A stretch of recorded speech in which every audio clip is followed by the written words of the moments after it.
Hello, ஆரம்பிக்கலாம்.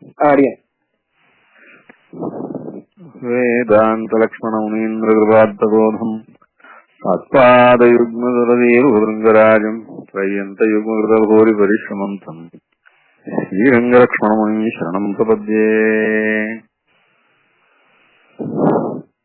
ஸ்ரீமந்தேதாந்தராமானுஜமுனிகருணாந்த வேதாந்த யுக்மம் ஸ்ரீமத் ஸ்ரீவாசயோகீஸ்வரபுரபதயோரர்பிதஸ்வாத்மசாரம் ஸ்ரீமத் ஸ்ரீரங்கநாதார்ப்பய முனிகிருபயா பிராப்த மோக்ஷாஸ்ரவந்தம் ஸ்ரீமந்தேதாந்தராமானுஜமுனிமபரம் சம்சயே தேசிகேந்திரம்.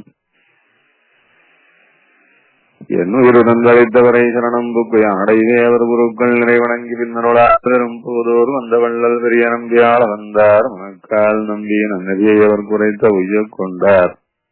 நாதமுனி கடகோவன் சேனிநாதன் இன்னமுதற் திருமகள் என்றவரை முன்னிட்டு எம்பெருமான் தொருடைகளடைகின்றேனே. திசந்து மே தேவதராத்வரியாதரங்கானுச்சராக்கட்டாட்சாः ஸ்ரோத்ரேஷு பும்சாமோதம் சரந்தீம் சரஸ்வதீம் வந்திரகாமதேனும்.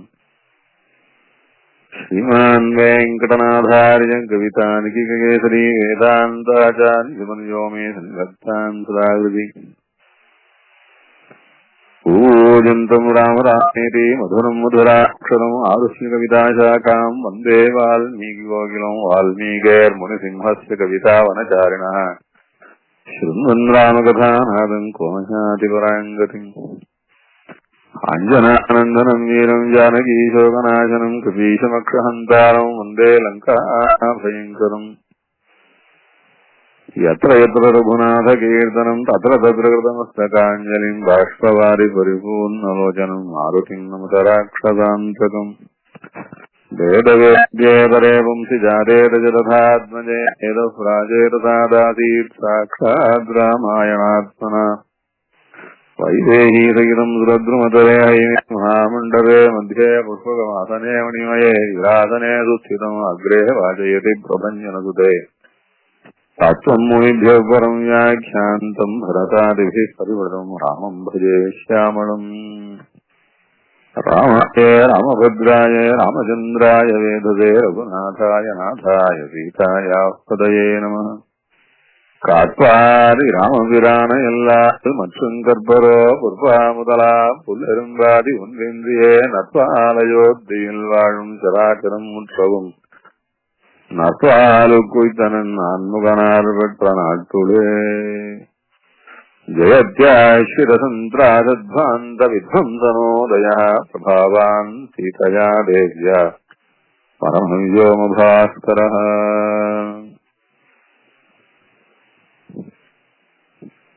ஆச்சாரிய அனுகிரகத்தினாலே, ஸ்ரீ சீதாராமனுடைய அனுகிரகத்தினாலே, ஸ்ரீ ரங்கநாத திவ்யமணி பாதுகைகளுடைய திவ்ய அனுகிரகத்தினால நாம் ஸ்ரீமத் ராமாயணத்திலே சில பல விஷயங்களை இனிமேல் அனுபவிக்க போகிறோம். இந்த ஸ்ரீமத் ராமாயண உபன்யாச தொடக்கத்திற்கு ஒரு நல்ல விசேஷமான சுபமான சூச்சகமாக, குறிப்பாக இதை தொடங்க ஆரம்பிக்கும் போது இந்த டெலிபோன் லைன் கனெக்ஷன் கிடைக்கும் போது பிரகிருதம் ஸ்ரீமத் ஆண்டவன் ஸ்ரீமுஷ்ணம் ஸ்ரீ ரங்கராமானுஜ மகாதேசிவனுடைய ரகுவீர கத்தியம் ஒலித்துக் கொண்டிருந்தது. அது ஆச்சரியமான அனுகிரக ரூபமான, ஆச்சாரியருடைய அனுகிரக ரூபமான தொடக்கமாக இந்த ஸ்ரீமத் ராமாயணத்திற்கு அமைந்திருக்கிறது என்று மனதில் படுகிறது. இப்படி ஒரு நல்ல அறிகுறியோட இந்த ஸ்ரீமத் ராமாயணத்தை தொடங்குறோம். கேட்கிறவாளுக்கு சீதாராமனுடைய பரிபூர்ண அனுகிரகம், சீதாராமனுடைய ரொம்ப மெய்யான தொண்டரான ஸ்ரீ ஆஞ்சநேய சுவாமி திருவடியினுடைய பரிபூர்ண அனுகிரகம். இதுல விசேஷமாக நமக்கு பாதுகா பிரபாவம் உண்டானபடினால இந்த பாதுகைகளுடைய திவ்ய அனுகிரகம் எல்லாம் நன்கா கிடைத்து எல்லா விதமான நல்ல க்ஷேமத்தோட இந்த பிரவச்சனத்திலும் உள்ள நல்ல விஷயங்களை கேட்டு ரசித்து அந்த அனுகிரகத்தினாலே யதாசக்தி நல்ல விஷயங்கள் எதெல்லாம் அனுஷ்டிக்க முடியுமோ அதையும் அனுஷ்டிக்க முடியானதான பாக்கியத்தை நமக்கு பூர்வாச்சாரியர்களும் பெருமாள் தாயாரும் பாதுகைகளும் அனுகிரகிக்க வேண்டும் என்று பிரார்த்திச்சுண்டு ஸ்ரீமத் ராமாயணத்தை தொடங்குறோம். ஸ்ரீமத் ராமாயணத்தை தொடங்கும் போது பொதுவாக வால்மீகி ராமாயணம் என்றால் ராமகதையாக சொல்லுவார். அந்த ராமகதையிலே இருக்கக்கூடிய சொன்ன விஷயங்கள் என்று வெளிப்படையாக இருப்பதை காட்டிலும்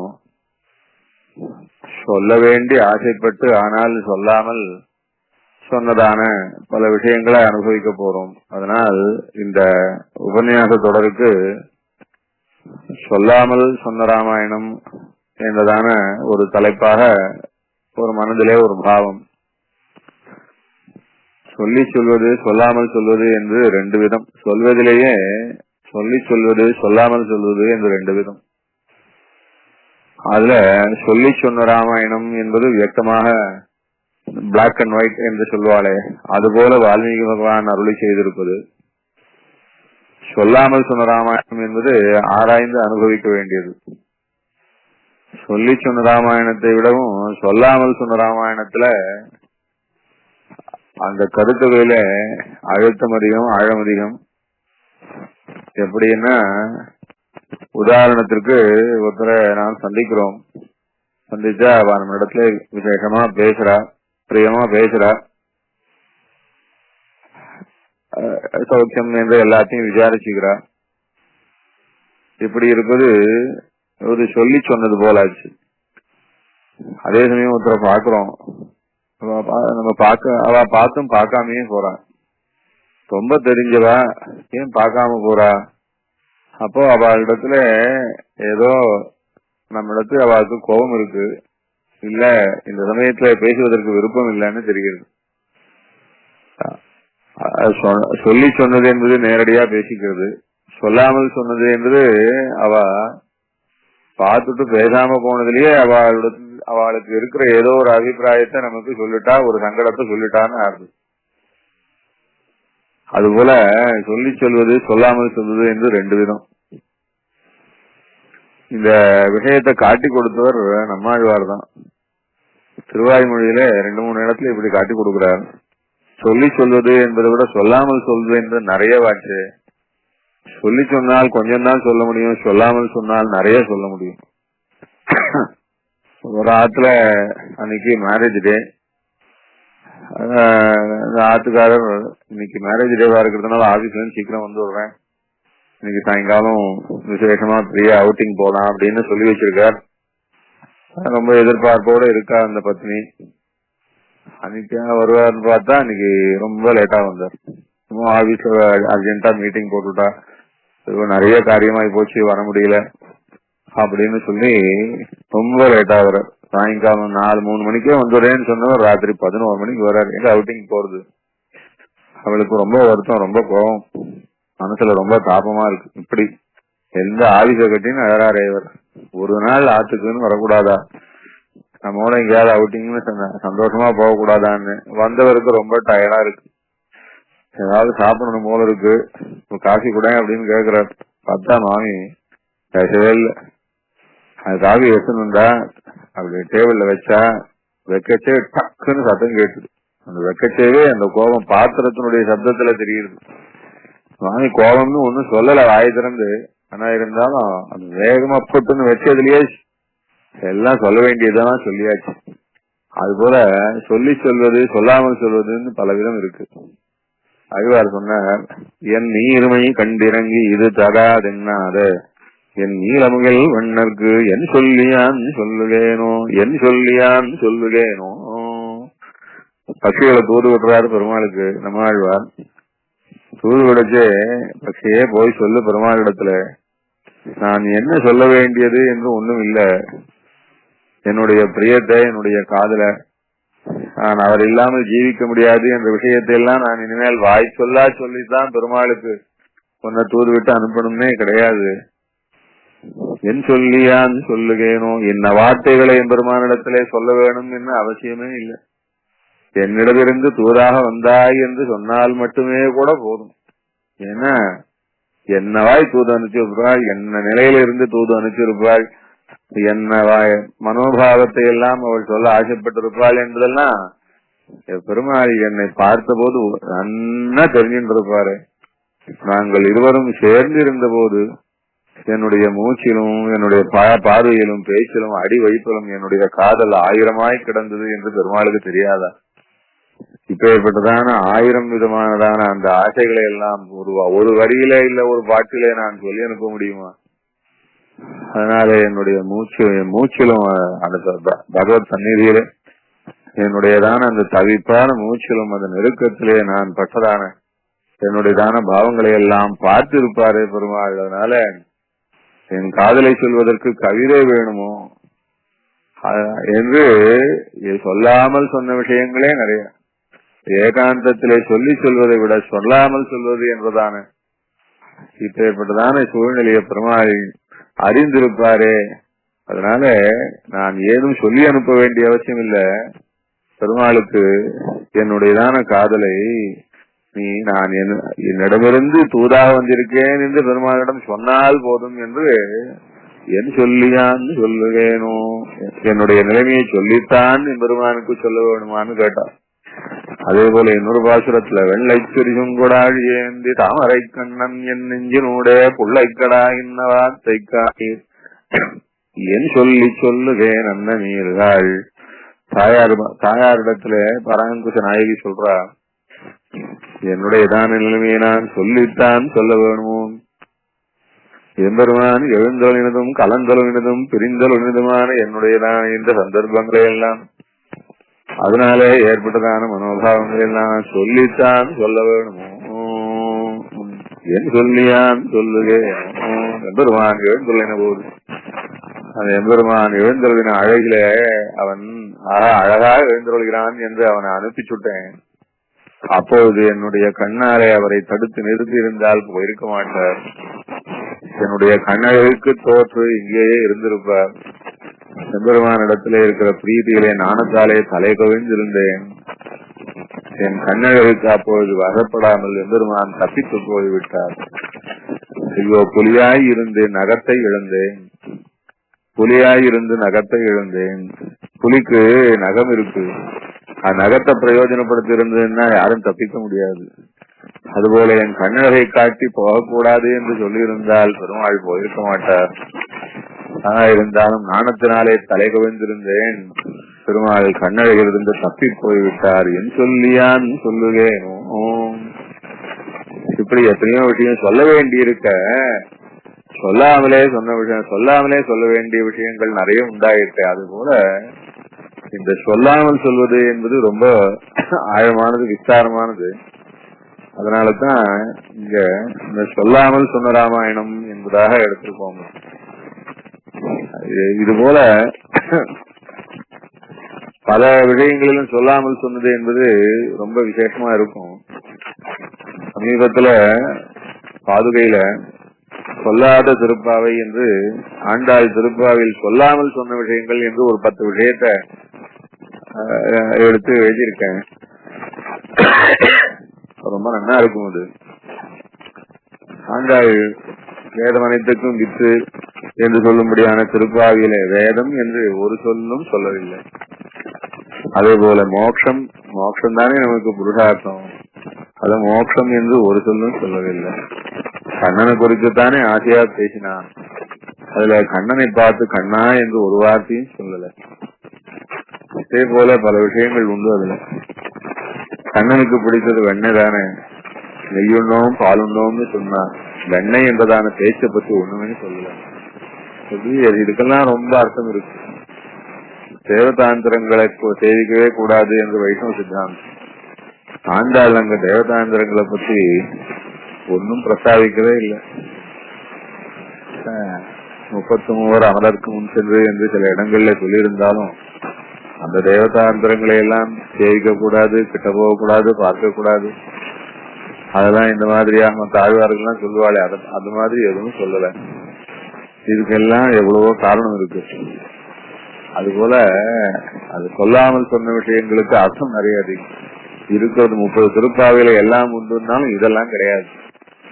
சுவாமி எல்லாம் உண்டு என்று சொல்லிவிட்டு இதெல்லாம் கிடையாதுன்னா இதெல்லாமும் உண்டு, ஆனால் சொல்லாமல் சொன்ன விஷயங்கள். அதுபோல ஸ்ரீமத் ராமாயணமான விஸ்தாரமான இந்த ஆதி காவியத்துல இதிகாசத்துல 24,000 ஸ்லோகத்துல வால்மீகி பகவான் ஆச்சரியமாக ராமபக்தியினிடத்தில் ராமபக்தியினாலே வெள்ளமாய் சொன்னதான இந்த அற்புதமானதான பாரத தேசத்தின் அப்படியே பொக்கிஷமா இருக்கக்கூடிய இந்த விஷயத்துல அப்படி சொல்லாமல் சொன்னது என்பது ஏகமா இருக்கு.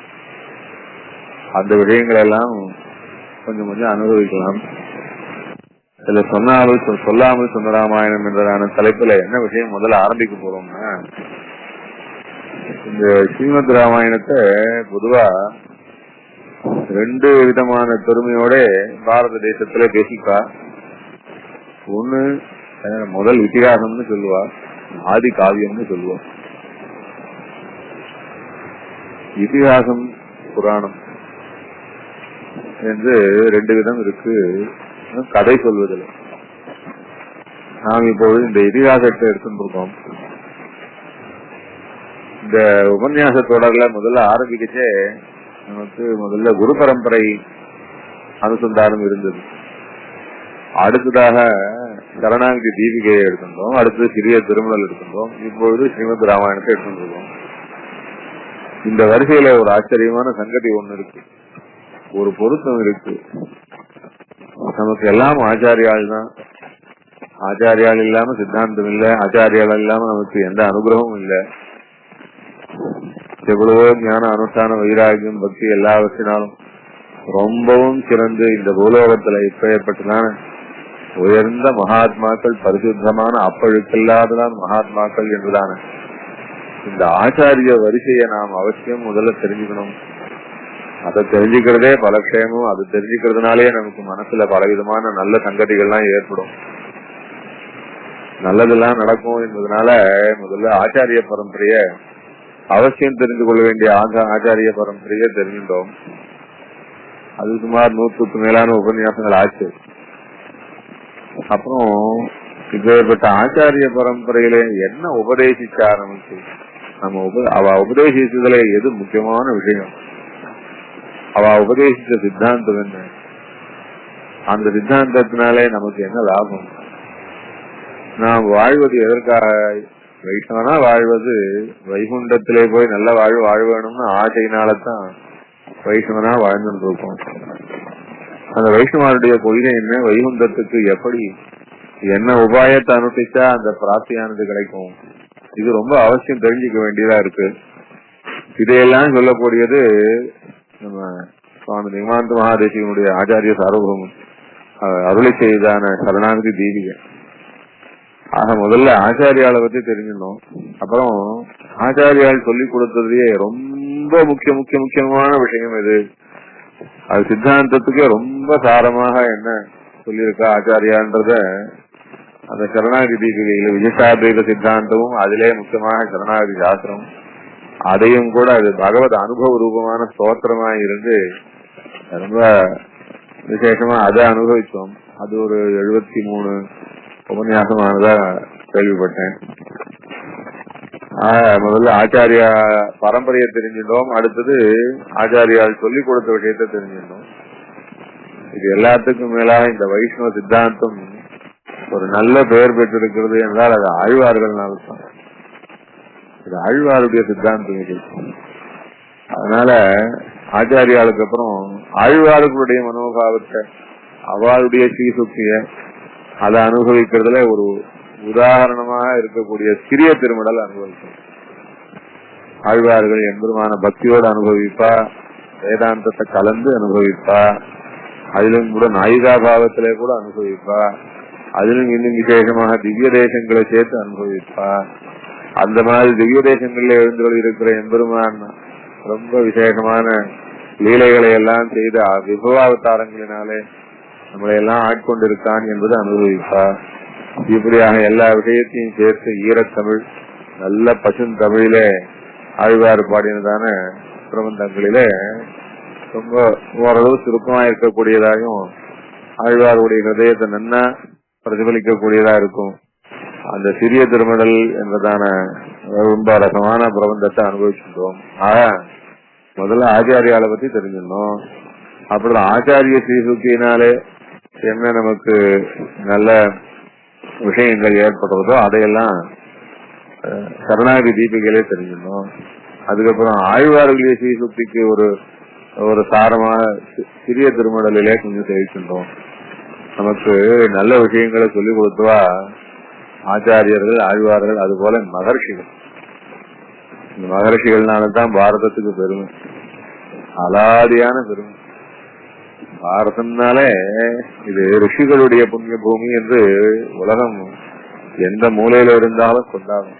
அப்பேற்பட்டதான மகாத்மாக்களான ரிஷிகளில முனி சிம்மம் என்று சொல்லும்படியான வால்மீகி பகவான் விசேஷமாக அருளி செய்து ஸ்ரீமத் ராமாயணம் என்கிறதான இந்த ராமாயணம் என்னும் பக்தி வெள்ளம் குடிகொண்ட கோயில் ராமானுஜன் என்று ராமானுஜ நூற்றந்தாஜில இந்த ராமாயணம் ஆகிற பக்தி வெள்ளத்தை மனசுல தரிச்சு அந்த பக்தியினாலே பரவசப்பட்டு கிடந்துச்சு ராமானுஜர் சம்பிரதாயத்தை சேர்ந்தவர்களான அப்படின்னால நாம் முதல்ல ஆச்சாரிய ஸ்ரீசுக்கிலையும் ஆழ்வார் ஸ்ரீசுக்கிலையும் அழங்கால் பட்டால் போல இப்போது ரிஷிகளுடைய ஸ்ரீசுக்தியிலே அழங்கால் பட வேண்டியிருக்க அதுல முதல்ல ஆதி காவியமாக நமக்கு உலகத்துக்கு பெரிய பரியாக கொடுத்த ஸ்ரீ வால்மீகி பகவானுடையதான இந்த ஸ்ரீமத் ராமாயணத்தை அனுபவிக்கிறோம் என்று இந்த வரிசையில ஒரு நல்ல ஒரு பொருத்தம் இருக்கு.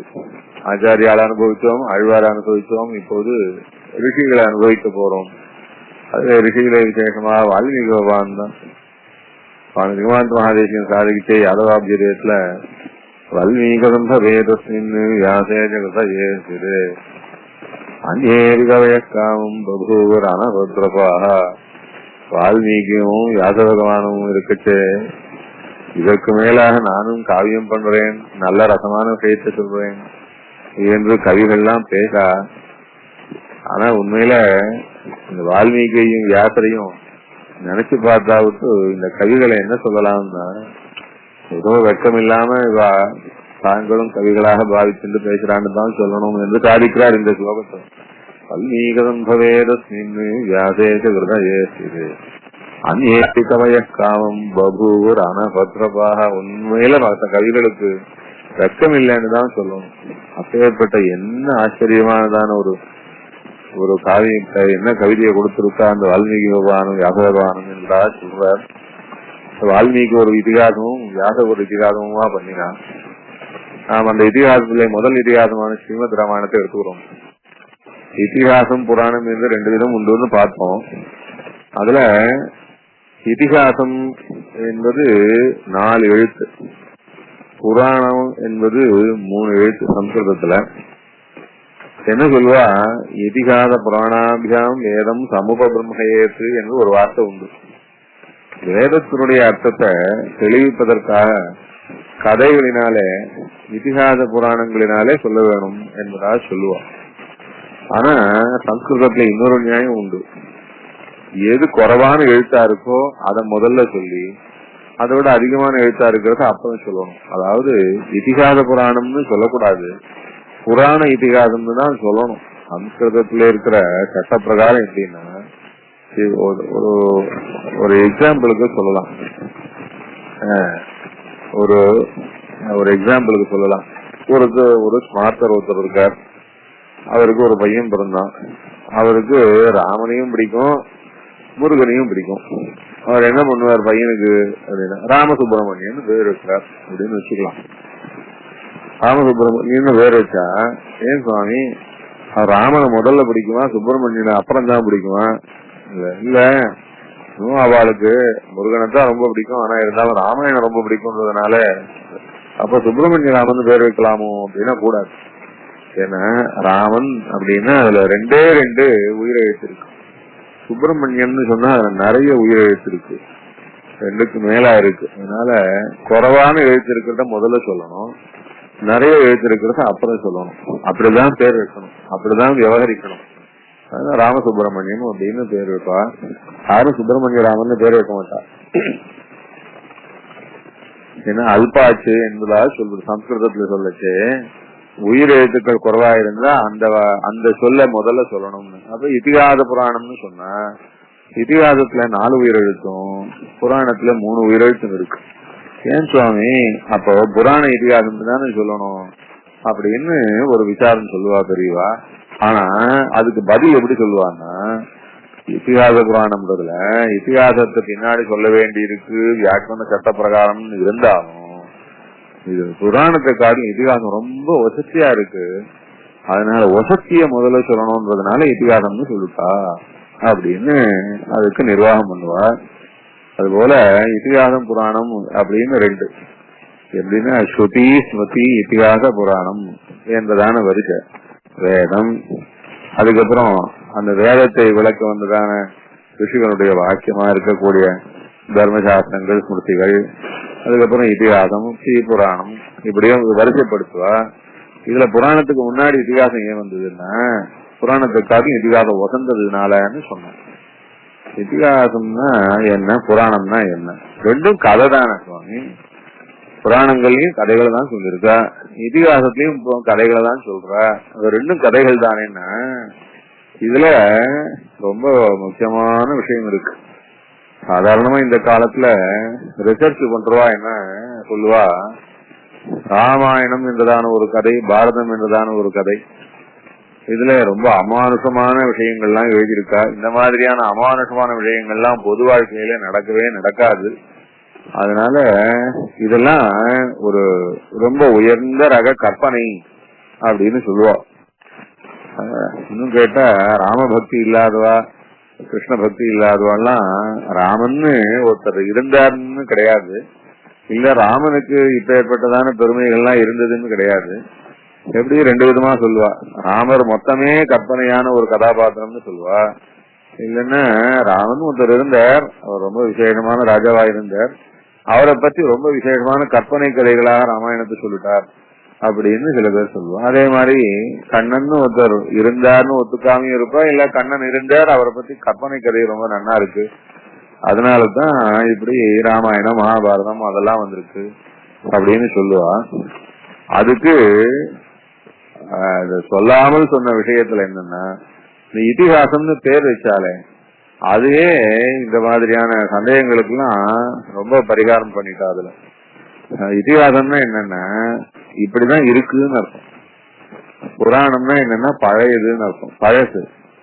புராணத்தை எழுதிச்சு அவ பழைய கால சரித்திரங்களை எழுதினான். இப்ப சுகபிரம்மரிஷி பாகவத புராணம் எழுதியிருக்காருன்னா அவர் சுகபிரம்மரிஷி ஆதியிலிருந்து இந்த பெருமாள் கிருஷ்டி பண்ணதுல இருந்து முதற்கொண்டு வராக அவதாரம், சிம்மாவதாரம், அப்புறம் இந்த ஹம்சாவதாரம், அந்த அவதாரம், இந்த அவதாரம் எல்லா கதையும் எழுதியிருக்காரு. இதுல துருவனுடைய சரித்திரம், அஜாமலை சரித்திரம் வேகமா எழுதியிருக்காரு. அப்பெல்லாம் சுகபிரம்மரிஷி இல்ல, அவர் இல்ல, ஆனா பழைய விஷயங்களை நம்முடைய நல்ல ஞான திருஷ்டியினாலே தெரிஞ்சுட்டு இருக்கார். அவ அப்பா வியாச பகவான் அதையெல்லாம் கதையா சொல்லியிருக்கார். அதனால சுகபிரம்மரிஷி அந்த கதைகள் எல்லாம் லோகத்துக்கு வெளியிட்டார். ஆக புராணம் என்பது எப்படின்னா பழைய கதைகள். ராமாயண காலத்திலே வியாசர் கிடையாது, ராமாயண வியாசர் பின்னாடிதான் வந்தார் அவர். அது போல அது பின்னாடி வந்துட்டு அவர் முன்னாடி இருந்த பல சமாச்சாரங்கள் எல்லாம் 18 புராணங்களா எழுதியிருக்காரு. அஷ்டாதச சகஸ்ராணாம் கத்தா சத்தியவதீசுதான்னு சொல்லுவார். அது போல முன்னாடி நடந்த விஷயங்கள் எல்லாம் புராணம்னு சொல்லுவா. ஆனா இதிகாசம் அப்படின்னா அதான் இதிகாசா அப்படின்னு சொல்றது என்னன்னா, இதி அப்படின்னா இப்படிதான், இப்படி என்றோ இருக்கு அப்படின்னு அர்த்தம். இதிகாசக அப்படின்னு சொன்னாலே இப்படி என்றோ இருக்கு அப்படின்னு அர்த்தம்.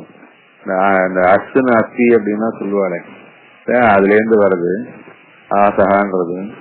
ஆனா இப்படி என்றோ இருக்கு அப்படின்னு அர்த்தம். இப்படி என்றோ இருக்குன்னா அது இருந்த காலத்துல, ராமன் இருந்த காலத்துல இப்படித்தான் இருந்தது, இப்படித்தான் இருக்குன்றத அப்பவே ஒரு கைப்பட எப்படி கரண்ட் நியூஸ் பாஸ்ட் நியூஸ் அப்படின்னு சொல்லுவா இல்லையா, அதுல இதிகாசம்ன்றது கரண்ட் நியூஸ் அர்த்தம்.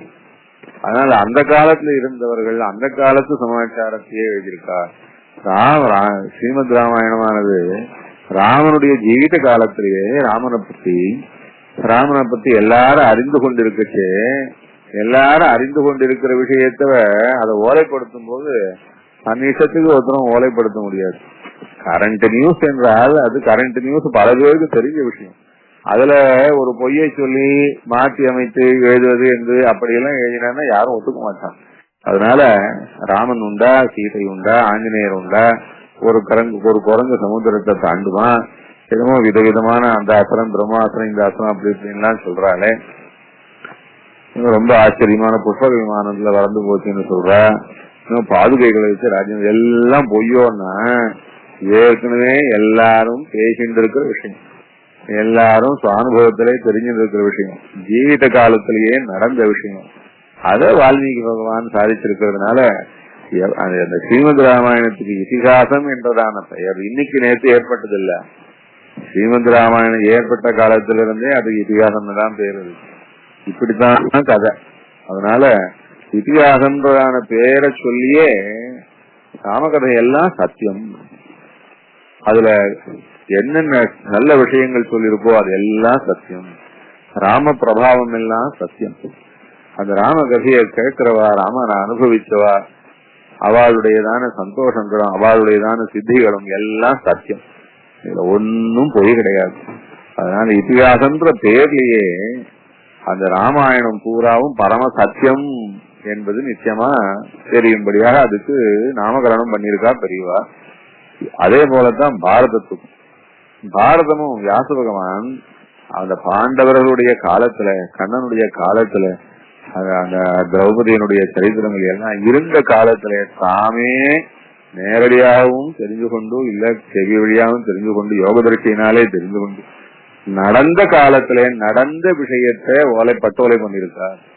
அதான் இதிகாசம். அதனால ராமன் இருந்தாரா, கண்ணன் இருந்தாரா, இல்ல ராமனுடைய கதையிலே சொன்னதெல்லாம் ஒருவேளை அதிகப்படி கற்பனையா, கண்ணனுடைய கதையிலே சொன்னதெல்லாம் அதிகப்படி கற்பனையா என்று அந்த பேச்சுக்கு இடம் கிடையாது. புராணம் என்று சொன்னதுக்கு பழைய காலத்து கதை. ஆனா வியாசர் பாகவதத்துல நிறைய பழைய காலம் சொல்றார். விஷ்ணு புராணத்துல பரசுராமர் பழைய கதை, இறங்கின் கதையெல்லாம் சொல்றார். பராசரர் எங்க இருந்த நிருசிம்ம அவதாரம் பண்ணும்போது பராசரர் இருந்தாருன்னா யாரும் கிடையாது, அவள்லாம் கிடையாது.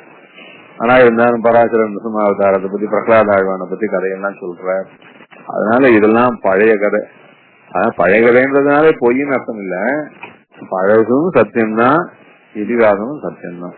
அதுல இதிகாசத்துக்கு பெருமைய எதனாலன்னா அப்படி அது வர்த்தமான, அதாவது நடந்த காலத்துல நடந்த கதைய அந்த நடப்பு காலத்துல இருந்தவா எழுதி கொடுத்து, அதுவும் விசேஷமான ஒரே நோக்கத்தோட. இது ராமாயணம்னா ராமபிரபாவம் தான் முக்கியம். அதே போல பாரதம்னா கிருஷ்ண பிரபாவம் தான் முக்கியம். அப்படி கதையை சொல்லி கொடுத்திருக்கிறதுனால புராணங்களோட இதிகாசத்துக்கு ஒரு வேல்யூ அதிகம். என்ன நடந்த காலத்திலே நடப்ப பட்டோலப்படுத்திருக்கா போகும்போது, அதனால அதுல ஃபேக்ட்ஸ தப்புன்னு யாரும் தள்ளவே முடியாது. அப்ப ஏற்பட்டதான இதிகாசத்துல முக்கியமா 2 இதிகாசம் தான் சொல்லியிருக்கா. அது 2 இதிகாசத்துல முதல் இதிகாசமான ஸ்ரீமத் ராமாயணத்தை நாம் இனிமே அனுபவிக்க போனோம். இந்த இதிகாசத்துக்கு என்ன பேர் வச்சார்னா இச்சாரகே வால்மீகி ஆதி காவியே என்பதாக பேர் வச்சிருக்கா. ஸ்ரீமத் ராமாயணத்தை ஆதி காவியேன்னு ஆதி காவியம் என்பதாக சொன்னார். திவ்யஸ்தானாத் ஸ்வமிவ ஜகதீம் பாதுகே காஹமானா பாதன்யா சம்பிரதமனகா பாரதி யத்ர ஜக்ரே யோகக்ஷேமம் சகல ஜகதாம் த்வயதீனம் சஜானன் வாஜம் திவ்யாம் ஜிகது வசுதா ஸ்ரோத்ர ஜன்மாமுனிர்மே. பாதுகாப்புல இந்த சரஸ்வதி தேவியானவள் உலகத்திலே கவிதையாய் வர வேண்டும் என்று முதலிலே ஆசைப்பட்டு அது ஸ்ரீமத் ராமாயணம் என்கிறதான கவிதையாக வால்மீகி பகவானுடைய திருவாக்கினாலே வெளிப்பட்டாள். முதல் காவியம் இது. அப்பேற்பட்ட வால்மீகி பகவான் நமக்கு இந்த ரங்கநாத திவ்ய மணி பாதுகைகளுடைய பிரபாவத்தை உலகத்துக்கு காட்டி கொடுத்தவர். எனக்கு நல்ல அனுகிரகம் பண்ணி இந்த பாதுகாப்பு நல்ல விதமாக பூர்த்தி செய்ய வேண்டும் என்பதான ஒரு பிரார்த்தனையில சுவாமி தேசிகன் பாதுகாப்பு இந்த ஸ்லோகத்தை பிரார்த்திக்கிறார். அதுல முக்கிய விஷயம் என்னன்னா, திவ்யஸ்தான துவமிவ ஜகதியும் பாதுகே தாகமானா அப்படின்னு. அந்த பாதுகையானவள் வைகுந்தத்திலே எம்பெருமானுடைய திருவடியிலே இருந்தவள் எப்படி ராமனுடைய திருவடியாக இங்கே வந்து லோகத்திலே பாதுகா தேவியாக தன்னுடையதான வைபவத்தை காட்டி ராஜ்யம் பண்ணி அனுகிரகம் பண்ணுவதற்காக எப்படி ஒரு முதல் பிரயத்தனம் பண்ணினாலோ அதே போல சரஸ்வதி தேவியானவள் தானும் இந்த லோகத்திலே நல்ல கவிதையாக பகவத் விஷயமாக வளரணும் என்று ஆசைப்பட்டு லோகத்துக்கு வால்மீகி பகவானுடைய திருவாக்கினாலே வந்தாள்னு சொன்னார். தாற்பயம் என்னன்னா, இதுதான் ஆதி காவியம். ஆதி காவியம்னா என்ன அர்த்தம்னா, இதுக்கு முன்னாடி காவியம் இல்லைன்னு அர்த்தம். அது எல்லாரும் புரிஞ்சுப்பா. இதுக்கு முன்னாடி காவியம் என்னன்னா, முன்னாடி என்ன இருந்தது, ஏன் காவியம் இல்ல, அது ரொம்ப விசேஷமான அர்த்தம். இதுக்கு முன்னாடி என்ன இருந்ததுன்னா, என்ன இருந்ததா, எத்தனை காலம் இருந்தது, பகவான் திருஷ்டி தொடங்கி எம்பெருமான் எத்தனை அவதாரங்கள் பண்ணிருக்கார். மத்ஸ்யாவதாரம், கூர்மாவதாரம், வராகாவதாரம், சிம்மாவதாரம், வாமனாவதாரம், பரசுராமாவதாரம், இத்தனை அவதாரங்கள் பண்ணிருக்கார். இந்த அவதாரங்கள்லாம் கூட சில அவதாரம் தான். இதெல்லாம் யாவது உடனே டக்குன்னு நினைச்சு பார்த்து சந்தோஷப்பட்டுக்கிறதுக்கா இந்த வரிசையை சொல்லியிருக்காளே ஒழிய, இதுக்கு முன்னாடியாக அம்ச அவதாரம் எல்லாம் எடுத்திருக்கார். கிரீவாவதாரம் பண்ணிருக்கார். இன்னும் எத்தனையோ திவ்ய சரித்திரங்களாக இருக்கு, துருவ சரித்திரம் இருந்திருக்கு, பிரகலாத் சரித்திரம் இருந்திருக்கு. யாருமே ஒண்ணுமே எழுதலையா? இவ்வளவு ஆச்சரியமா பின்னாடி புராணங்களிலே எப்படியாக்கும் பிருது சக்கரவர்த்தியினுடையதான், பிருது சக்கரவர்த்தியாக பெருமாள் அவதரிச்சார், அந்த கதை ரொம்ப நல்லா இருக்குன்னு சொல்லி எழுதியிருக்கா. அப்புறம் துருவனுக்கா பெருமாள் சிவராச்சார்னு சொல்லியிருக்கா. கபில மகர்ஷியா கூட வாசுதேவரா வந்து அவதரிச்சார்னு சொன்னா. எவ்வளவு கதைகள், எவ்வளவு கதைகள். அது ராமாவதாரத்துக்கு முன்னாடி பெருமாள் எத்தனை அவதாரம் எடுத்திருக்கார், எத்தனை திவ்ய ஜெயட்டங்கள், எத்தனை நல்ல விஷயங்கள்லாம் இருக்கு. யாரும் ஒருத்தரும் ஒரு வரி கூட எழுதி வைக்கலையாமே. அதனால இது ஆதி காவியம் அப்படின்னு சொன்னான். இல்ல சுவாமி, அந்த காலத்துல எழுதியிருப்பா, எழுதி காணாம போயிருக்கும் அப்படின்னா அப்படின்னு கூட சொல்லலாமோ இல்லையோன்னு. இல்லையே, யாரும் எழுதினான்னு சொல்லல, எழுதி காணாமல் போச்சொன்னும் இது வரைக்கும் ஒருத்தரும் சொல்லலையே. ஸ்ரீமத் ராமாயணம் மட்டும்தான் ஆதி காவியம்னு சொல்றா. அப்படின்னா அதுக்கு முன்னாடி ஒரு காவியத்தையும் ஒருத்தரும் எழுதல. இப்பேற்பட்டுதான் விசேஷ அவதாரங்களை பத்தியும் விசேஷமான பாகவதர்களை பத்தியும் யாரும் ஒரு கவிதையும் எழுதி வைக்கல. என்ன சுவாமி இவ்வளவு வெறிச்சோடு கிடக்கு அப்படின்னா, இப்போ மன்வந்தரம் நடக்கிறது. இது 28வது மன்வந்தரம்னு சொல்றா. அதுவும் இது 28வது மன்வந்தரம். அது வைவஸ்வத மன்வந்தரத்துல 28வது மன்வந்தரம். இது 7வது மன்வந்தரம். அதுல 28வது சதுர்யுகம். இந்த மாத்தி சொல்லிட்டேன். 7வது மன்வந்தரம். முதல்ல எப்படி இருந்ததுன்னா, சுவாயம்பவ மன்வந்தரம், சுவாரோஜ மன்வந்தரம், உத்தம மன்வந்தரம், ஐவத மன்வந்தரம், தாமத மன்வந்தரம், சாட்சத மன்வந்தரம்னு அவ்வளவு மன்வந்தரங்கள் போயிருக்கு. இத்தனை ஒரு மன்வந்தரம்ன்றது சுமார் 30 கோடி வருஷத்துக்கு மேல இருக்கும். அதுபோல 6 மன்வந்தரங்கள், 6 மனுக்கள் போயாச்சு. ஒரு மனுவனுடைய ராஜ்யத்துல அவ்வளவு நடந்திருக்கு. அதுலயும் நிருசிம்மாவதாரம் எல்லாம் முதல் மனு. அந்த முதல் மனு இந்த பிரம்மாவனுடைய இந்த 50 வயசு தாண்டி திருப்பியும் சிருஷ்டின்னு ஆரம்பிச்ச போது, அதுக்கப்புறம் நடந்துட்டு வரதான இந்த 6 மன்வந்தரங்கள்ல முதல் மன்வந்தரத்துல பெருமாள் நிருசிம்மாவதாரம் பண்ணினார்னு சொல்றா. அப்படியாக்கும். அதுக்கப்புறம் 6 மன்வந்தரம் ஆயிருக்கு. ஒரு மன்வந்தரம் 30 கோடி வருஷம். நடுவுல எத்தனையோ கதைகள், எத்தனையோ அவதாரங்கள், எத்தனையோ பாகவதா விஷயங்கள், எத்தனையோ தார்மீகமான நல்ல விஷயங்கள் இருந்திருக்கு. எதை பத்தியும் யாரும் ஒரு பேச்சு மூச்சு ஒரு வரி கவிதை எழுதி வைக்கலாம் சுவாமி. என்ன இது இவ்வளவு வெறிச்சோடு கிடக்கு இது. அதுக்கப்புறம் 7வது மன்வந்தரம் வந்து 7வது மன்வந்தரத்துல இக்ஷ்வாகு ராஜா, அவர் மனுவனுடைய ராஜா, வைவஸ்வதனுடைய ராஜா இக்ஷ்வாகு மகாராஜா. இக்ஷ்வாகுமா எவ்வளவு பிரபாவம்.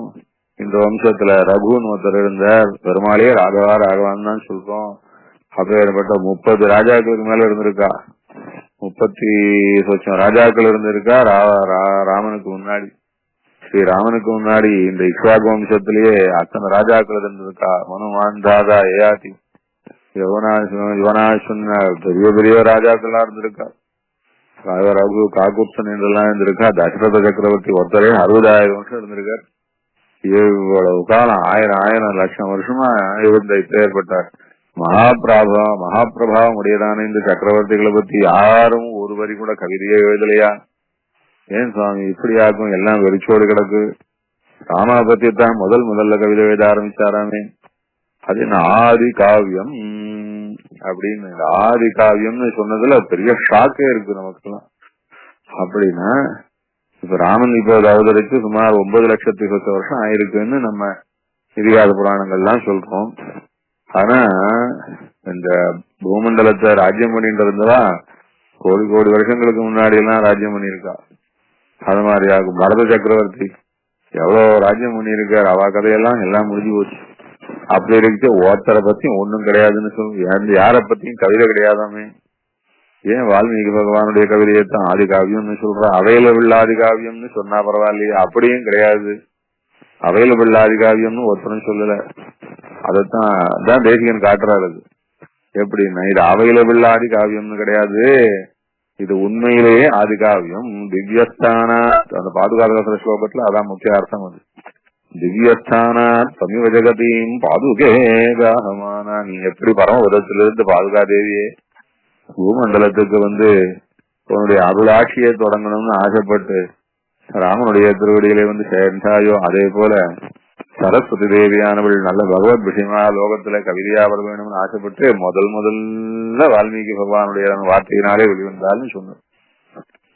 அப்படியானா இதுக்கு முன்னாடி காவியமே கிடையாதா அப்படின்னா, காவியமே கிடையாதுன்னா அப்ப கவிதையே கிடையாதா? கவிதையே கிடையாதுன்னா பாட்டே கிடையாதுன்னா பாட்டு நிறைய உண்டு.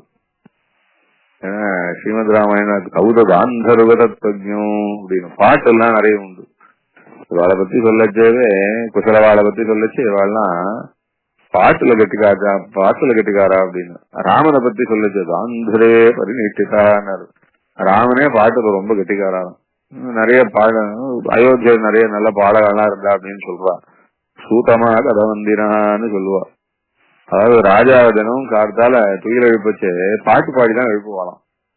ராஜாவுடைய பெருமைய, வம்சத்தினுடைய பெருமைய அதெல்லாம் பாட்டு பாடிதான் நல்ல வாத்தியங்கள்லாம் மங்களமான வாத்தியங்களோட சேர்ந்து ஒரு கச்சேரி பண்ணித்தான் ராஜாவே எழுப்புவான்ற. அப்போ கவிதை இருந்திருக்கு. அப்ப என்ன இல்ல அப்படின்னா கவிதை இருந்திருக்கு, ஆனா காவியம் இல்ல. அதான் விஷயம்.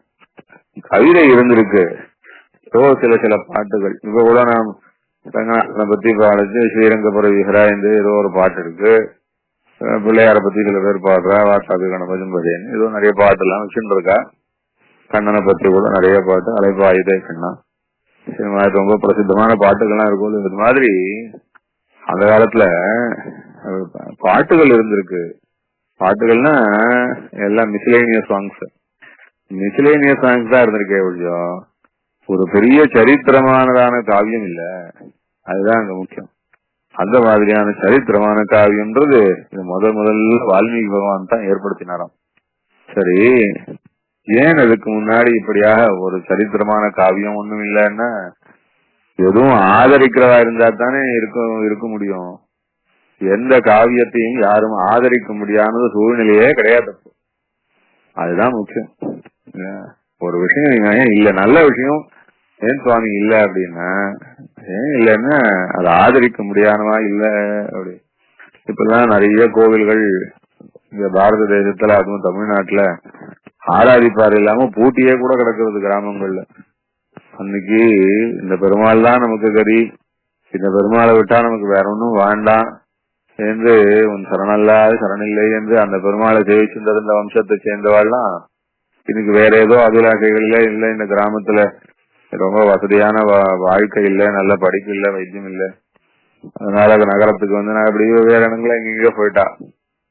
இப்போ அந்த கோவில்கள்லாம் எப்படி இருக்குன்னா போட்டி இருக்கு. அது போல இழுத்து மூடி கிடக்க. ஏன் ஆதரிப்பார் இல்லை. ஆதரிக்கிறதா இருந்தா தானே கோவில்ல திருவிழா. ஆதரிக்கிறதா இல்லாத போது அங்க என்ன இருக்கும்? ஒண்ணும் இல்லன்னு சொல்லுவா. அது போலத்தான் இந்த ஆதி காவியமான இந்த வால்மீகி பகவான் சாதிச்ச ஸ்ரீமத் ராமாயணத்துக்கு முன்னாடி என்ன ஒரு காவியம் இருந்ததோன்னா அந்த காவியங்களை ஆதரிப்பார் இல்லை. ஏன் ஆதரிக்கிறேன்னா அந்த காவியங்களை மதிப்பார் இல்லை. யாரும் மதிக்க மாட்டான். ஏன் மதிக்க மாட்டான்னா மானுஷமான காவியத்தை மதிப்பார் இல்லை. மனுஷன் மனதை போய் யார் சுவாமி மதிப்பா? மனுஷன் மனதை போய் மதிக்கிறதுக்கு என்ன அந்த அளவுக்கு நாம எல்லாம் என்ன சட்டையா? அது அந்த காலத்துல ஏன்னா அந்த காலத்திலே மதிப்பு எல்லாம் எதுக்கு தெரியுமோ இல்லையா? அமானுஷமான வேதத்துக்கு மட்டும்தான் மதிப்பு, அபௌருஷேயமான வேதத்துக்கு மட்டும்தான் மதிப்பு. அதனால வேதத்துக்கு அந்த பெருமை. அது என்ன அபௌருஷேயம்? அபௌருஷேயம்னா என்ன? ஒரு மனுஷாவே பண்ணதில்லை, பகவான போலயே பகவானுடைய மூச்சு காத்தாக சனாதனமாக பகவான் எப்படி ஒரு சனாதன தர்மமோ அதே போல வேதமும் ஒரு சனாதன தர்மம். எந்த யுகத்திலும் பகவான் இருப்பார், எந்த யுகத்திலும் வேதம் இருக்கும். வேதம் பரிபூர்ண சத்தியம். அது ஒரு மனுஷனால் ஏற்றப்பட்டது கிடையாது, அதனாலே மானுஷமான தோஷங்கள் கிடையாது. மனுஷனா எப்படி இருக்கும்னா, மனுஷன் ஆகாரம் சாப்பிடுவார், உப்பு புளி காரம் போட்டு சாப்பிட்டுட்டு அது உப்பு புளி காரம் வேலை செஞ்சதுன்னா அதனால அவ வயசுல இருந்து எழுத்து வரும், வெளியில வரும், சொல் வெளியில வரும். அந்த சொல்ல போய் யார் மதிக்கிறது? என் சுவாமி என்ன கேவலமா இருக்கு இது? எப்ப ஏற்பட்ட அனாதியான வேதம் இருக்கு, அப்ப ஏற்பட்ட பரிபூர்ண பகவத் ஸ்வரூபமான வேதம் இருக்கு. அதை காட்டிலும் வேறொன்று என்று எதற்கு? வேதத்துல ஏதாவது இல்ல, இத புதுசா ஏதோ ஒரு சொல்றாருனாலும் பரவாயில்ல, வேதத்துல இல்லாததே கிடையாது. அதனால அந்த காலத்துல வேதமே படிப்பு. வேதத்தை தவிர வேற எந்த படிப்பையும் யாரும் எதற்கும் சேர்த்துக்கவே மாட்டா, மதிக்கவே மாட்டா. அப்பேற்பட்டதான காலமாயிருந்தது. வேதத்துல எல்லாம் உண்டோன்னு கேட்டான்னா எல்லாம் உண்டு, வேதத்துல இல்லாததே கிடையாது. இப்ப இருக்கிற வேதத்துல அவ்வளவு இருக்கும்னு கேட்டா இப்ப இருக்கிற வேதங்கள் அவ்வளவு இல்ல. ஏன்னா இப்போது வேதங்கள் எல்லாம் அபியாசம் விட்டு போச்சு. இப்ப நடையாடுற வேதங்கள்ல அபியாசம் நிறைய விட்டு போனதுனால ஏதோ சில சில வேத பாகங்கள் தான் இருக்கு. அன்னைக்கு எப்படி இருந்ததுன்னா அனந்தாவை வேதாஹா அப்படின்னு நிறைய வேதம் அந்த காலத்துல, அவ்வளவு வேதங்களும் நடையாடிட்டு இருந்தது. அதனால அதுல சொல்லப்படாத விஷயங்களும் கிடையாது. அத்தனை வேதங்களும் ஜீவித தகையில இருந்ததுனால அத படிச்சு அதை அத்தியனம் பண்ணி அதுல இருக்கிற விஷயத்த தெரிஞ்சுன்னு அது பிரகாரம் ஜீவனம் பண்ணாலே அதுவே வாழ்க்கையிலே பரிபூர்த்தி. அதுக்கு மேல ஒரு பூர்த்தி என்பது தேவையே இல்லையே. தேவையில்லாத விஷயத்த போய் எதற்காக காவியம் என்பதால் ஒரு மனுஷன் எழுதி வச்சு அதை ஒருத்தர் பாராட்டி கொண்டிருப்பது என்பது அது நினைவிலேயே வெறுக்க தகுந்த விஷயமானபடினால அந்த காலத்துல எந்த காவியமும் கிடையாது, வேதமே வாழ்க்கை. அதான் இந்த ஆதி காவியம்ன்றதான இந்த சொல்லுல சொல்லாமல் சொன்ன விஷயம் என்னன்னா அந்த காலத்துல வேதமே வாழ்க்கை. குழந்தை பிறந்த உடனே அப்பா வேத மந்திரம் ஜபிப்பார். ஜாதகரணம் நாமகரணம்னு பிறந்த உடனே ஜாதகரணத்துக்கு வேத மந்திரம் ஜபிக்கிறான். அதுக்கு ஒரு ஹோமம் பண்ணுவார். அது ஜாதகரணம் ஜாதகஷ்டின்னு அப்போ வேத மந்திரத்தை சொல்லி அதுக்கப்புறம் நாமகரணம், அன்னபிராசனம், சவுளம், உபநயனம் எல்லாத்துக்கும் ஒண்ணுக்கும் வேதம் வேதம் வேதம் வேதம் வேதம். அப்புறம் கல்யாணம் பண்ணிக்கிறதுன்னா என்ன? கல்யாணம் பண்ணிக்கிறதுன்னா ஆம்பளை பொம்பளை சந்தோஷமா செலக்ட் பண்ணி ஒருத்தர் விரும்பி அப்படியே கையில ஒரு மோதிரத்தை மாத்தின்னு கை கோத்தின்னு போயிடுவாளோன்னு கேட்டா இல்ல சுவாமி. எப்படின்னா அப்போ என்ன ஒரே வேத மந்திரம், வேத மந்திரத்தினால்தான் சேரணும். அப்புறம் அதுக்கப்புறம் அவளுக்கு ஆச்சா கல்யாணம் ஆச்சுன்னா எப்படியும் அவளுக்கு இந்த சாந்தி கல்யாணம் நடக்கும். சரி, சாந்தி கல்யாணத்துல வேதம் உண்டோன்னா அப்போ வேதத்தை வச்சுட்டா. சாந்தி கல்யாணத்துல கூட வேதம் சுவாமி, சாந்தி கல்யாணம்ன்றது வேதம் சொன்னாதான் சாந்தி கல்யாணம் பண்ண முடியுமான்னு ஏதோ அவளுக்கு வயசு வந்தா ஆசை வந்தா அது தானே நடக்க போற விஷயம் இல்ல. அதுலயும் வேதத்தை வச்சிருந்தா சுவாமி வேதம் இல்லாத சாந்தி கல்யாணம் கூட பண்ணிக்க கூடாது. அதுக்காகலாம் விஷ்ணு ஜோனிங் கல்பா ரூபாணி திகம்சத்து வேத மந்திரத்தை சொல்லித்தான் சுவாமி சாந்தி கல்யாணம் பண்ணுவா. அந்த மாதிரி ஆக்கும் அப்படின்னா அதனால ஒண்ணுத்துக்கும் புனர்மாமயிந்திரியம் புனராய புனர்பகா புனர்பிராமணமயித்துமா புனர்திரவிடமயித்துமா அப்படின்னு ஒண்ணுத்துக்கு வேதம். ஒருவேளை இந்த பிராமணனுடையதான இந்த புருஷனுடையதான ரேதஸ் அது சேர வேண்டியதான ஸ்ரீ யோனியிலே சேராம வேற எங்காவது இறங்கி போச்சுன்னா ஐயோ இப்படி தப்பாகி போச்சு, இது சேர வேண்டியதான இடத்துல சேரலையே, அதுக்கு ஒரு மந்திரம் சொல்லுவாளாம். புனர்மாமை இந்திரியம் புனராஜ புனர்பகா புனர்பிராமணமைதுவா புனர்திரவணமைதுவா. அந்த மாதிரி அந்த எவ்வளவு அந்தரங்கமான விஷயத்துக்கெல்லாம் கூட வேதம் இல்லாம வாழ தெரியாதான லோகம் இது. அதுக்கப்புறம் கல்யாணம், அதுக்கப்புறம் பொண்ணு சமணம் சீமந்தம், எதுக்கு ஏதாவது எங்கேயாவது வேதம் இல்லாத உண்டா? அது போக நித்திய கர்மானுஷ்டானம், அதுல கல்யாணத்தும் போதே அக்னிய அப்படியே வேதத்தினாலேயே அக்னியை வளர்த்து, வெறும் அக்னி நெருப்ப மூட்டுறது கிடையாது, வேதத்தினாலேயே அக்னியை வளர்த்து வேதத்தோட வாழ்ந்து வேதோக்தமான கர்மாக்களை பண்ணிக்கொண்டு இப்படியே மரணாந்தம் அப்படித்தான் அக்னிஹோத்திரம் பண்ணிக்கொண்டு அந்த அக்னிஹோத்திர அக்னியினாலேயே தகனமும் ஆகும். இல்ல அவுபாசன அக்னியினாலேயே தகனம் ஆகும். இந்த மாதிரி அவுபாசன அக்னியினாலேயோ இப்படியான ஒரு வேத வாழ்க்கை அப்படியாகும். வேதத்தை தவிர வேற ஒண்ணும் மதிக்க தெரியாதான வாழ்க்கை. அப்படின்னா வேதத்தை தவிர வேற எதுவுமே மதிக்க மாட்டாளான்னா இல்ல, இன்னொன்னுக்கு அதோட வசந்த மதிப்பு இருந்தது. வேதத்தை காட்டிலும் மதிப்பு இன்னொன்னுக்கு வச்சிருந்தா அது என்ன சுவாமின்னு கேட்டா அதுவா, அது தபஸ். தபஸ் வேதத்தை காட்டிலும் ஒண்ணுக்கு மதிப்பு உண்டோன்னு கேட்டா வேதம் போலவோ இல்ல வேதத்தை விடவோ அதிகமான மதிப்பு தபஸுக்கு இருந்தது. தபஸ் தங்களுடையதான சத்தியமான விஷயங்களை எல்லாம் தெரிஞ்சுக்கிறதுக்கு வேதம் என்ன சொல்லிச்சோ அந்த வேதம் சொன்ன விஷயங்களை எல்லாம் சுவானுபவத்திலே கொண்டு வரத்துக்கு ஆத்மாவை பத்தி, இயற்கையை பத்தி, பகவானை பத்தி, உபாயங்களை பத்தி, தர்மஸ்வரூபத்தை பத்தி எல்லாவற்றையும் எப்படி தெரிஞ்சுப்பான்னா எல்லாரும் தபஸ்னாலேயே தெரிஞ்சுக்குவா, தபஸ்னாலே சாட்சாத்கரிச்சுவா சுவாமி. அதனால பெருமாளை தெரிஞ்சுக்கணும்னா தபஸாலே தெரிஞ்சுப்பா. வேதம் சொன்ன பெருமாளை தபஸாலே தெரிஞ்சுப்பா. அப்புறம் தபஸிலே பார்த்த பெருமாள் வேத வாக்கியங்களினாலே அனுசந்தானம் பண்ணிப்பா. அந்த மாதிரியான வாழ்க்கை. ஆதி காவியம்ன்றதுல உள்ள அவ்வளவு அர்த்தம் இருக்கு. என்ன ஆதி காவியம்னு சொல்லிட்டாலே, ஆதி காவியம்னா அதுக்கு முன்னாடி என்ன சுவாமி இருந்ததுன்னா எல்லாம் தவ வாழ்க்கையா இருந்தது, வேத வாழ்க்கையா இருந்தது.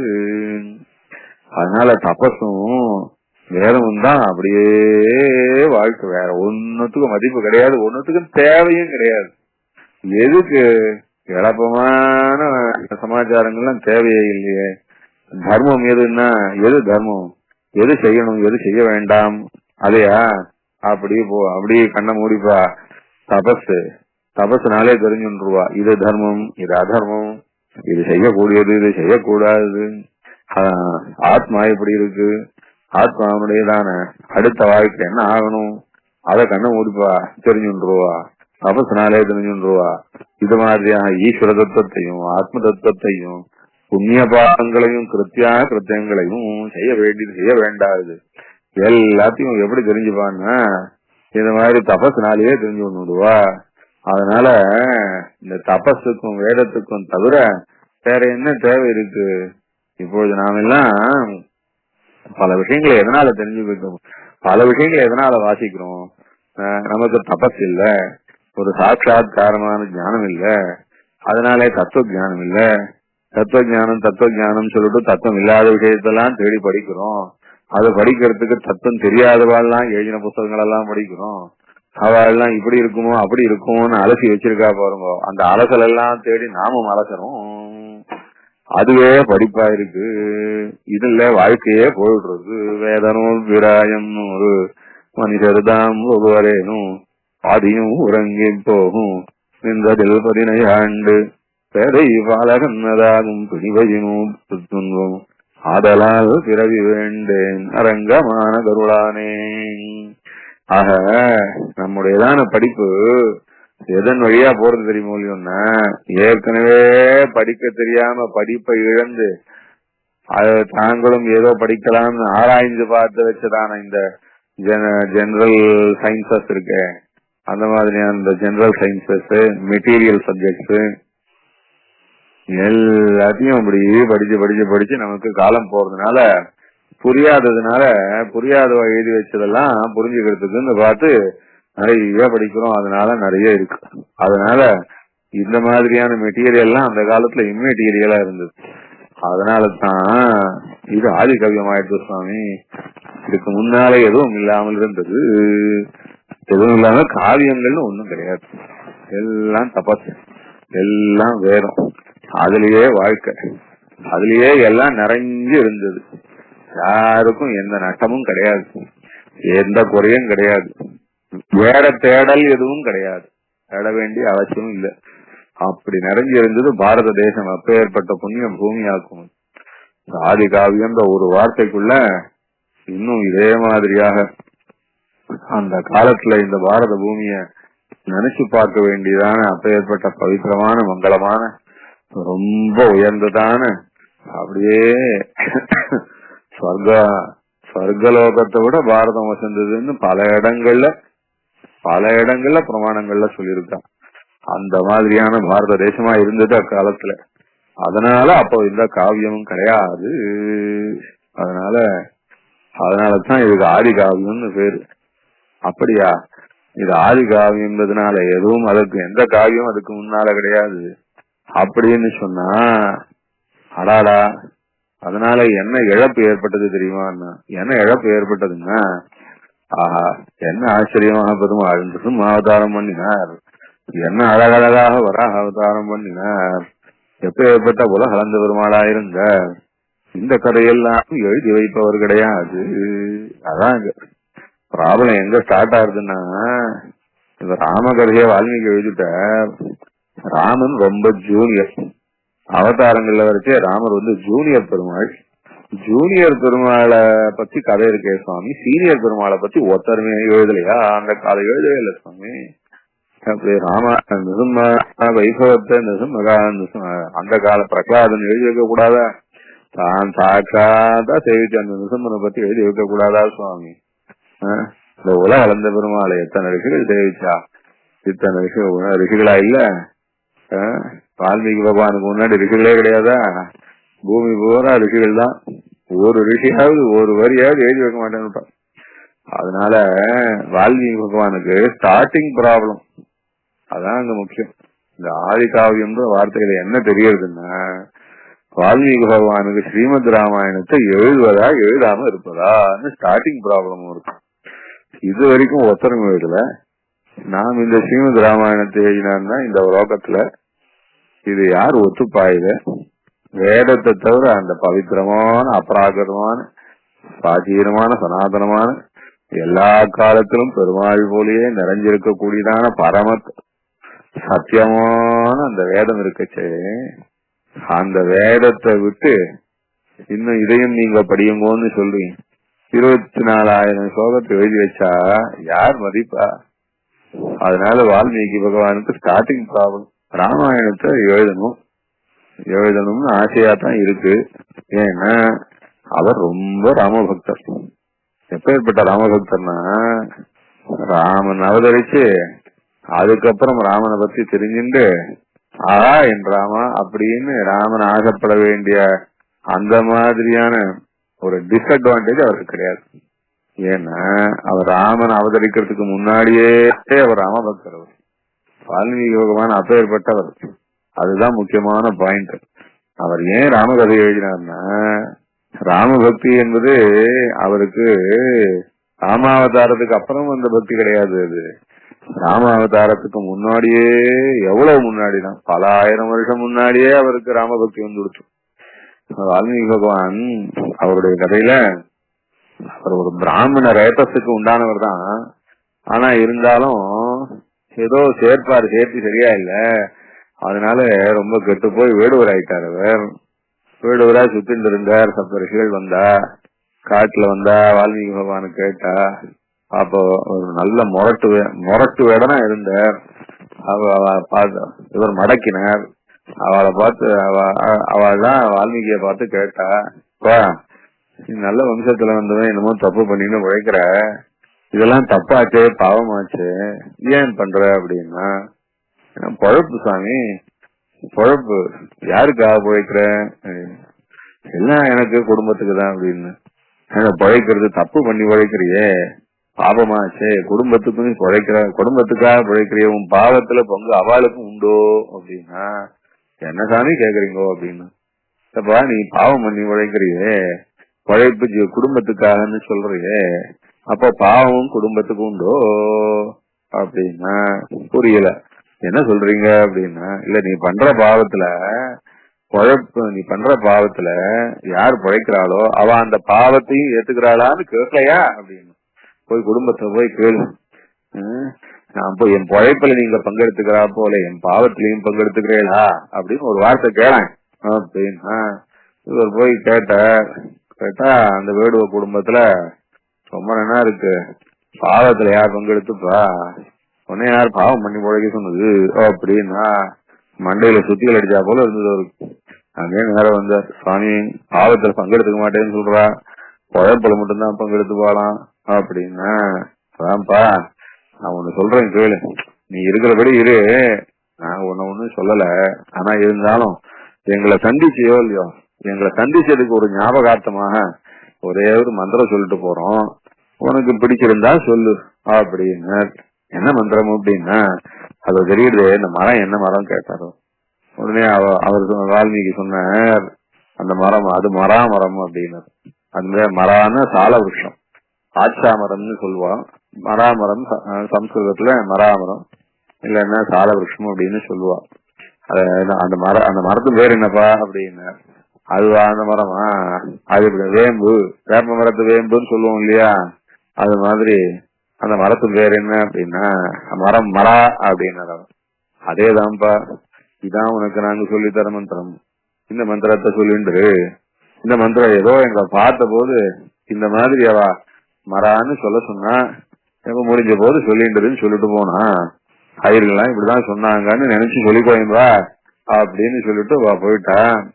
ஏதோ திவ்ய அனுகிரகம், ரொம்ப வசந்தவா சப்தரிசிகளாச்சே, மகாத்மாக்களாச்சே, அவளுடையதான அனுகிரகத்தினால நல்லவாளுடைய அனுகிரகம் தானே வேலை செய்ய ஆரம்பிச்சிடும்.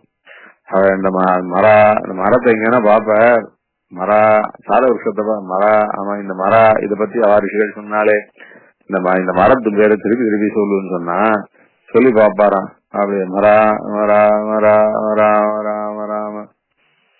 அவருக்கு ராமனை பத்தி தெரியவே தெரியாது, தெரிஞ்சதெல்லாம் மரத்தை பத்தி தான் தெரியும். இருந்தாலும் அந்த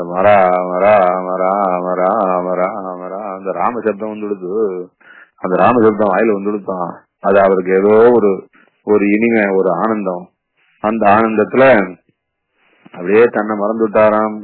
எந்த ராமசப்தமான சர்வ பாபங்களையும் போக்கும், எந்த ராமசப்தமான சஹஸ்ரநாமத்துல ரொம்ப சிரேஷ்டமாக சொல்லி வச்சிருக்காளோ, ராமசப்தம் சஹஸ்ரநாமத்திலே வசந்ததுன்னு சொல்லிட்டா. ராமோ விராமோ விரதோ மார்கோ நெய்யோ நயா, ராமசப்தம் அவ்வளவு வசந்ததான், சஹஸ்ரநாமத்திலயும் வசந்ததான். பார்வதி கேட்டாராம் பரமசிவனை, கேனோ வாயேன லகுணா விஷ்ணோர் நாம சகஸ்ரகம் பட்சதே பண்டிதே நித்யம் ஸ்ரோதுமிச்சாம்யஹம் பிரபு. ஈஸ்வரன் சொன்னாராம், ஸ்ரீராம ராம ராமே ரமே ராமே மனோரமே. 1000 திருநாமங்களையும் லகுவா படிக்கணும்னா எந்த திருநாமத்தை சொல்லணும்னு கேட்டா பார்வதி. ஏன் லகுவா படிக்கணும்னா ஆண்டவன் திருநாண்டவன் சாதிச்சாகும். அது துவாதசி அன்னைக்கு காத்தால சீக்கிரம் அல்ப துவாதசியா அப்படி பாரணை பண்ண வேண்டி இருந்துதான், கலிகையும் பண்ணணும் பாரணமும் பண்ணணும். ஆனா இருந்தாலும் சாஸ்திரநாமத்தை கார்த்தால சொல்றது விசேஷம். பிராத்தருத்தாய பட்டேத்து கோடி ஜென்ம கிருதம் பாவம் பரணேன நினைச்சது அப்படின்லாம் சொல்லியிருக்கா. சரியா, சாயங்காலமும் சொல்லுவா, தப்பு கிடையாது, நல்லதுதான். ஆனா இருந்தாலும் சாஸ்திரநாமத்துல வரைச்சே கார்த்தால சொல்றது இன்னும் விசேஷம் இல்லையா, அதனால கார்த்தால சொல்லுவா. இவ கார்த்தால தலிகை பண்ணுவாளா, சாஸ்திரநாமம் சொல்லுவாளா கை கூப்பிட்டு, என்ன பண்றது பாரணை பண்றதுக்கு. அதனால அவ கேட்டா, துவாதசி அல்ப துவாதசியா இருக்கு, நான் தலிகை பண்ணுவேன்னா பாரணை பண்றதுக்கு, இல்லைன்னா சாஸ்திரநாமம் சொல்லுவேன்னா சீக்கிரம் ஒரு மெத்தட் சொல்லுங்க, சீக்கிரம் சாஸ்திரநாமம் சொல்லிட்டு சீக்கிரம் தலிகை பண்றதுக்காக தேனோ பாயேன லகுணா விஷ்ணோ நாம சகஸ்ரகம் பட்சதே பண்டிதே நித்யம் சோதனிச்சாம்யம் பிரபு அப்படின்னா. உடனே பரமசிவன் சொன்னாரா, அது ரொம்ப சுலபமா இருக்கு, ஸ்ரீராம ராம ராமே ரமே ராமே மனோரமே என்பதாக ஆக்கும். ராமநாமத்தை மும்முறை சொன்னால் அது 1000 திருநாமங்களுக்கும் மேலான வைபவத்துடையதாச்சு. சகசிரநாமதொல்லியமும் ராமநாம அவரானே 3 முறை சொல்லணும்னு கேட்டா இல்ல, ராமா என்ற சப்தம் ஒரு முறை சொன்னாலே சகசிரநாம துல்லியமாயிருக்க, அதை மும்முறை சொல்லி நான் சந்தோஷப்பட்டுக்கிறவன். அதுதான் அதே ராமனை நினைச்சா ஒரு முறை சொல்லி நிறுத்த முடியல. அதனால ராம ராம ராமா அப்படின்னு ஒரு மூச்சுல ஒரு 3 வாட்டி ராமா சொல்லுவேன். அது எனக்கு பரமானந்தமா இருக்கு என்று தன்னுடைய அந்தரங்கமான பொய் சொல்ல வேண்டாத பெயர்பட்டதான நல்ல பத்தினியின் இடத்துல அந்தரங்கமான பேசும்போது சொன்னாராம். அதனால ஊருக்காக சொல்லல, யாருக்காகவோ சொல்லல, பொய் சொல்ல வேண்டி சொல்லல, அந்தரங்கமாக சுயமா பேசின்றதுக்கு, அதுவும் அர்ஜென்டா சலுகைக்குன்னு காத்துன்றதுக்கு பரமசிவன் அப்படி ராமபக்தராயிருந்து சொன்னாராம். அந்த பரமசிவன் ராமபக்தராம்.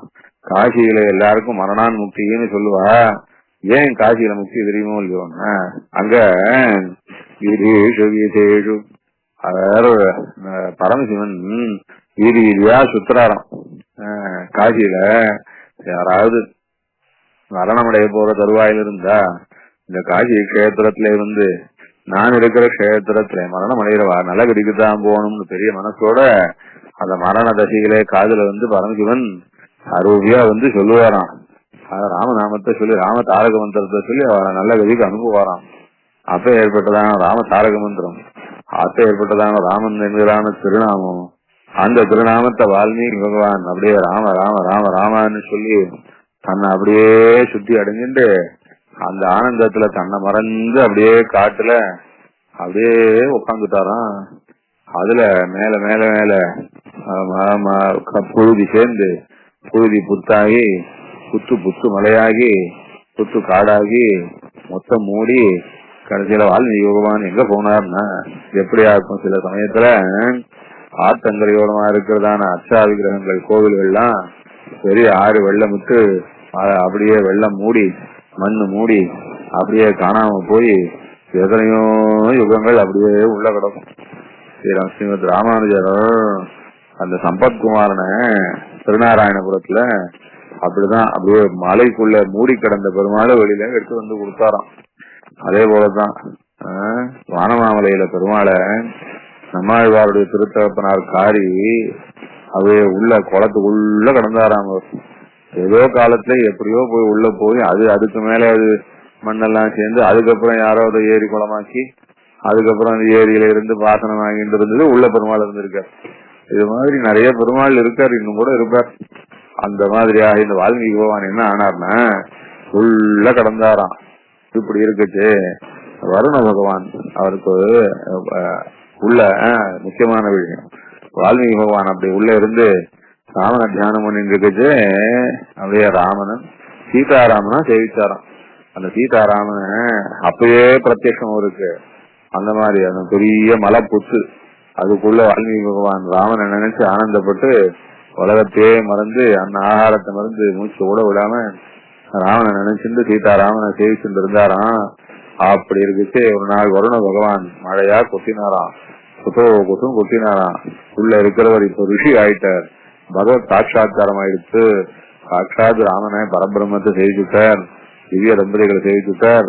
அப்ப ஏற்பட்ட ஒரு ரிஷிய உலகத்துக்கு வெளியில கொண்டு வந்தாராம். பிரச்சேதஸ் அப்படின்னு பேர் வருணனுக்கு.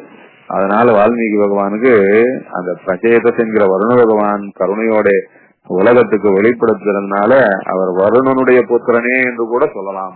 அதனால அவரை பிராச்சேதசர் என்று சொல்றது சம்ஸ்கிருதத்துல.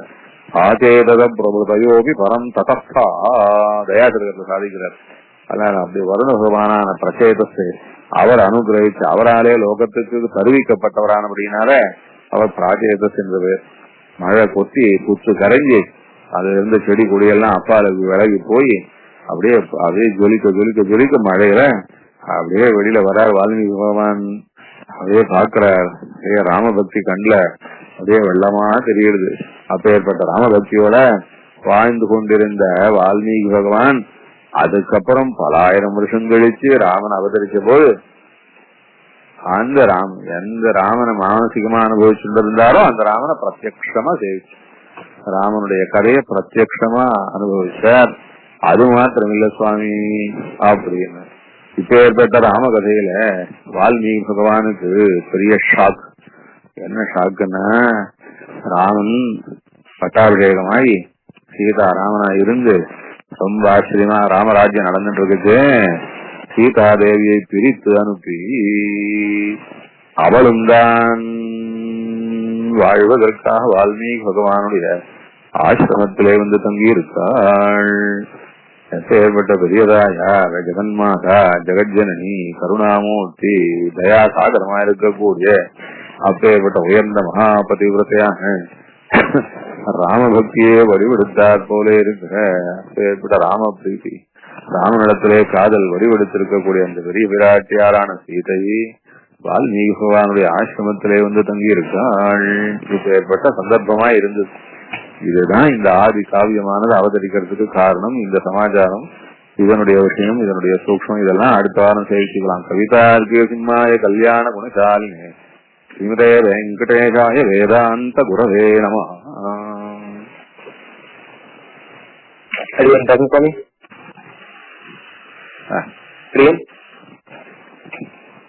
ஹலோ சுவாமி.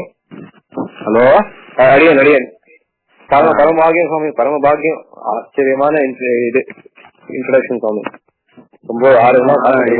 அதாவது இந்த இந்த சீரியல் எப்படி இருக்கும்னா கொஞ்சம் இன்க்ளூசிட்டிவா இருக்கும். இதே இது அதே இது அதே இது அதே இது அப்படின்ற மாதிரி இருக்கும். அதுல நல்ல விஷயங்கள்லாம் வரும். அடியன் ரொம்ப எதிர்பார்த்துட்டு இருக்கோம் சுவாமி. ராமாயணம்னா அடியன் ரொம்பவே இதுவா இருக்கு.